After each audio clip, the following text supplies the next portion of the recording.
खुले आम हो, बड़ी कैले बा डेंजर काम हो। हो चले टीवी पर न्यूज खुले आम हो, बड़ी कैले बा डेंजर काम हो। आके हुता की ना घुमाय अब झाड़ के कैसे घूमे के हम के दावत दे होला लो भरद का पार के जेल में गइल बा बोले मार के हम के दावत दे होला लो भरद का पार के जेल में गइल बा बोले मार के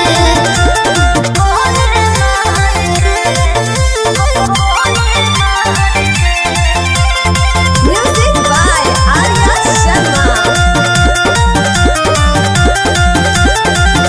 एरिया में हलचल मचल नाम के वो करा खफुबा।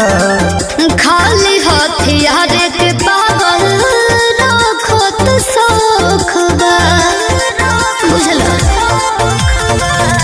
एरिया में हलचल मचल नाम के वो करा खफुबा। खाली हथियार के पागल रखत सखबा नंबर प्लेट ना लागल बखार के कि हम के दावत दे होला लो भर अध का पार के जेल में गइल बा गोली मार के कि हम के दावत दे होला लो भर अध का पार के जेल में गइल बा गोली मार के कि हम के दावत दे होला लो भर अध का पार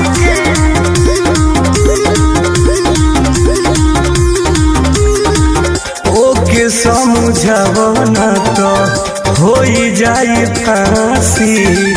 बचपन से कह दे मानो टुन टुन बदमाशी बुझला। ओके समझावना तो हो जाई फांसी। बचपन से कह दे मानो टुन टुन बदमाशी काहे बात न मानी अपन प्यार के